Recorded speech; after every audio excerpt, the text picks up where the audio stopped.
This is me, Yibu, and today we're gonna play some Minecraft Dungeons. This isn't my first time playing.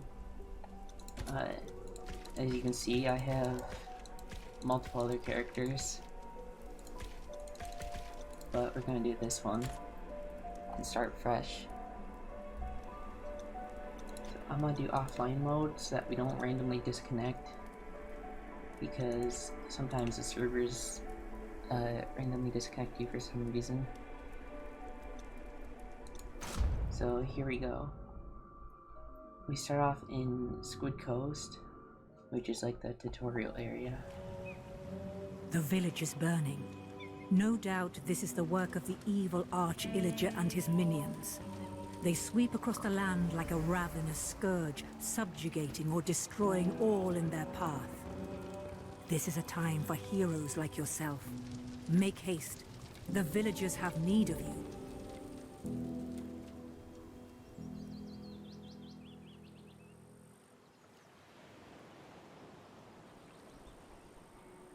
Okay, so the intro is basically telling you that you got to a village and they need your help. So to start playing the game, you use your mouse to move around, and basically you click and drag and it'll move you to wherever your mouse is. You can also just click and it'll bring you to that location. If you press tab, it brings up your map, like a overlay map, and pressing M brings up a big map, like this. And in the bottom left corner it tells you like your secrets and your chests open and all that stuff.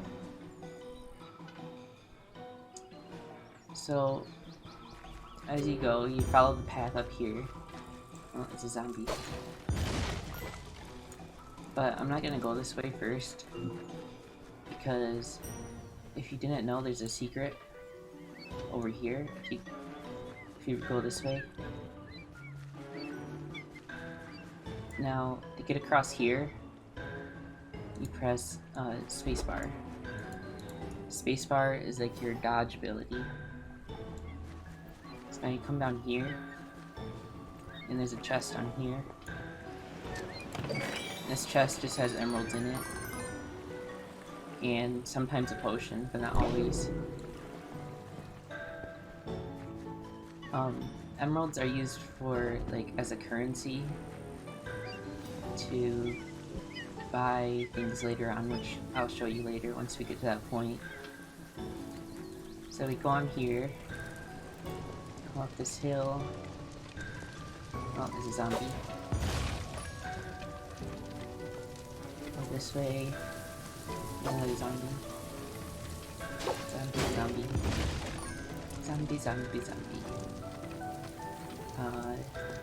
Then you go this way.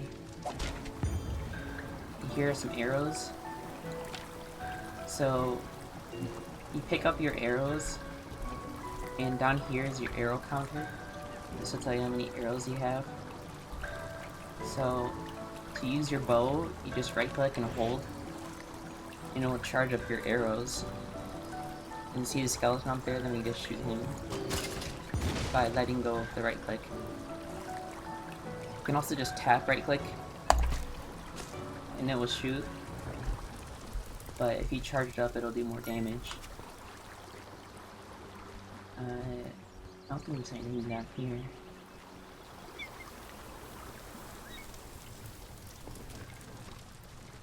Now if we go up this way, there's another zombie, and another skeleton, and another skeleton.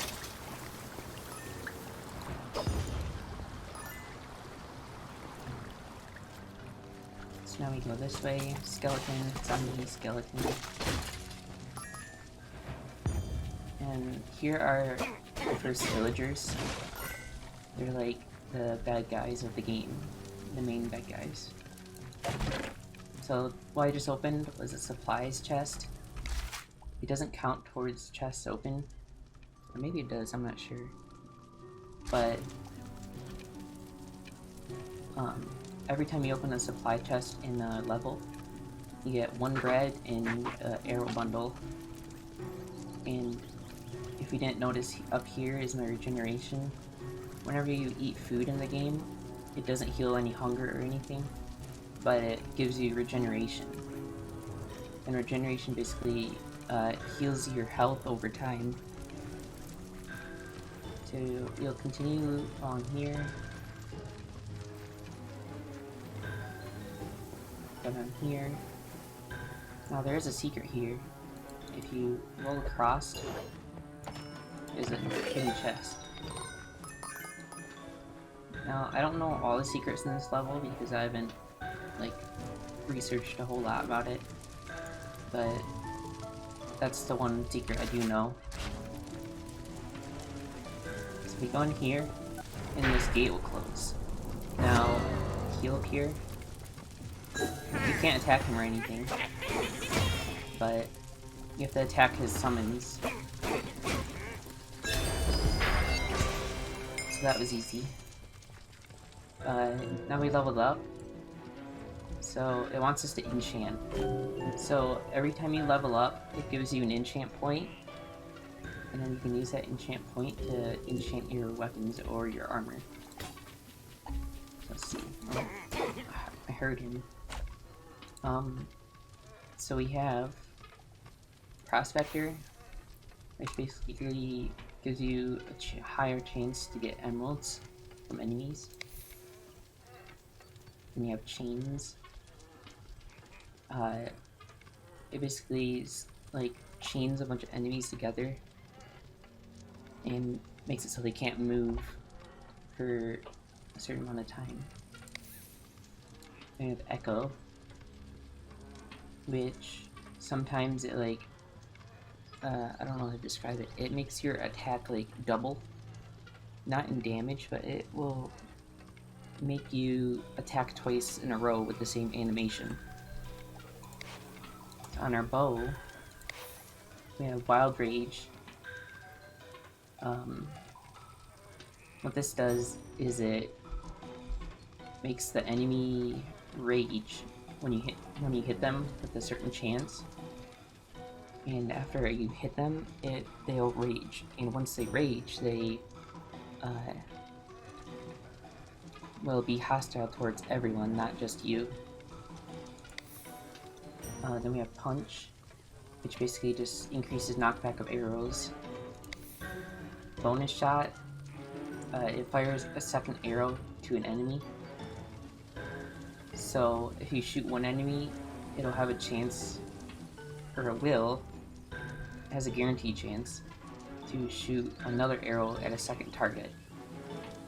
And it'll do a certain amount of damage, which is shown here. So I personally like to play melee more in this game, so I'm gonna do Echo because it will increase my damage output. Not directly, but I can do more damage per second. So I'll go up this hill. This bad guy. Now if you noticed, when I first attacked him, it did my attack animation twice. So what we just picked up was a fireworks arrow, which is an artifact. And if we equip it here,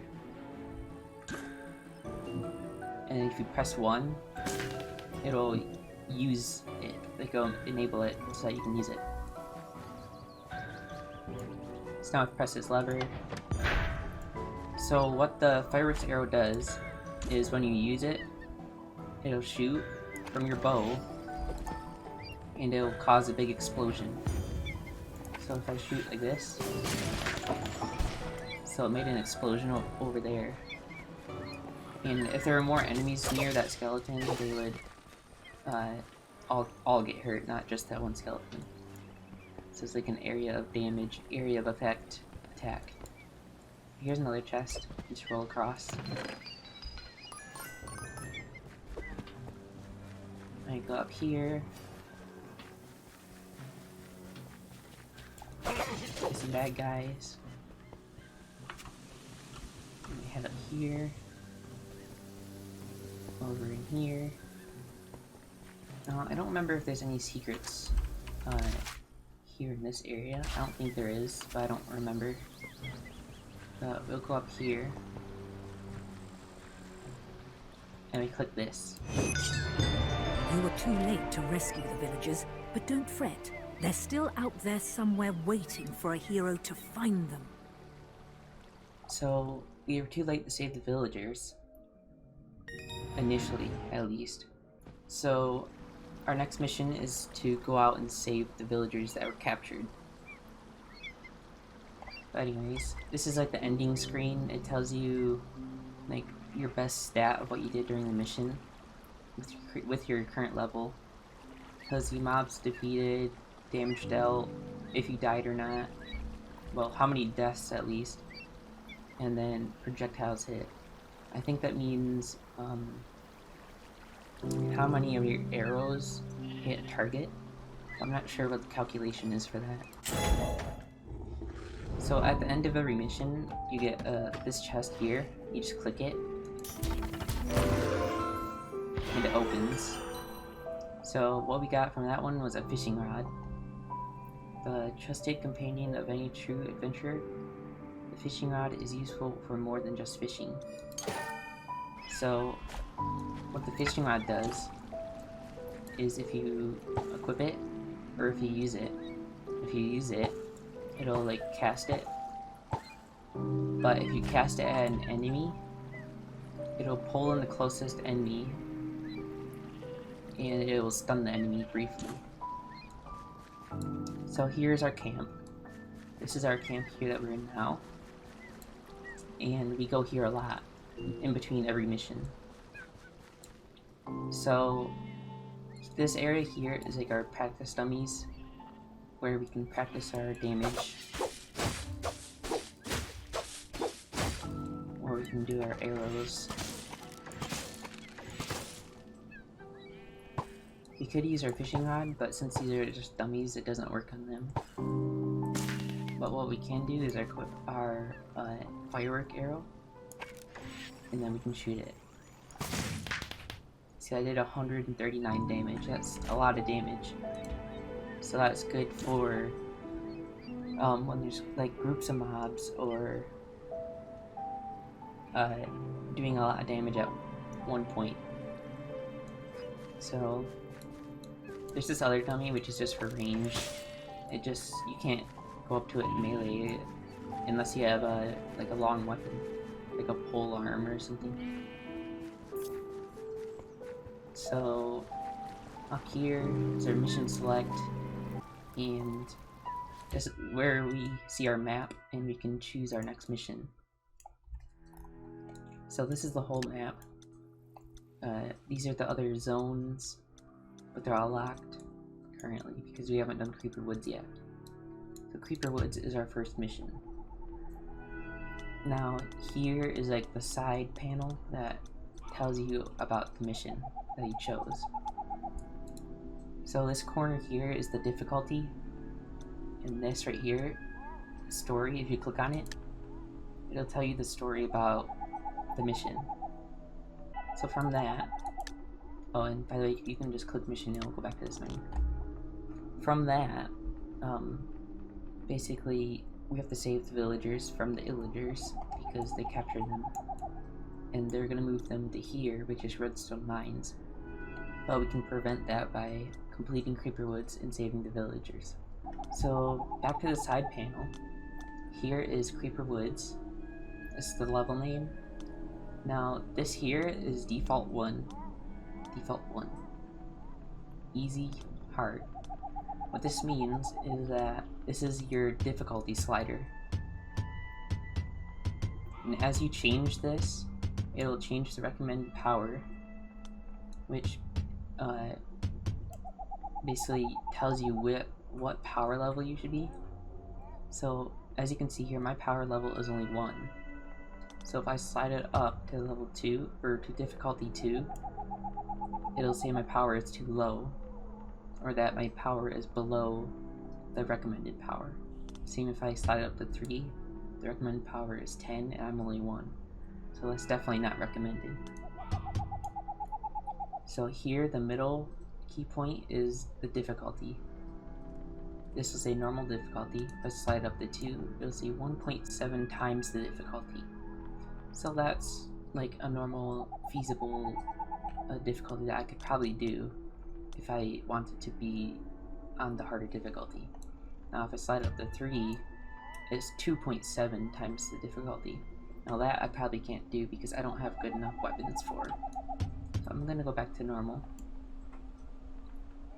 And this third point here is gear and artifact power. So as you gain gear, each gear and artifact has a power level according to it. Now, as I slide this up, it'll show higher difficulties grant higher power level artifacts. But the downside is that it gets harder. So I'm gonna go back to normal. I pretty much always stick with the recommended because going too high will make it really hard, and going too low will grant really low artifacts and gear. So, as I was saying before, every gear and artifact has a power level, and basically the sum of all of those and averaged out is your total power level. So as you can see here, I have 1 right here. This is power level 1, and my bow is also power level 1. So the average of that is 1. So now, back here, up here is gear drops. This is all the current gear that drops from that level. It won't tell you until you unlock it though, which you can only get from drops in the level. So for example, if I wanted to know what this was right here, I don't know what it is yet, but once I get it in the level, it'll tell me what it is. And the same thing applies to the artifacts here. Now later on, there will be a traveling merchant, which will be here, and a blacksmith, which will be here. And that's what you can spend your emeralds on, is you can spend your emeralds on the blacksmith or the traveling merchant. Now the blacksmith gives gear, and the traveling merchant gives artifacts. But enough of that, because we don't have them unlocked yet. So for now, we're not going to do Squid Coast because we already did that, but we're going to do Creeper Woods because that's the next level. So we hit start mission.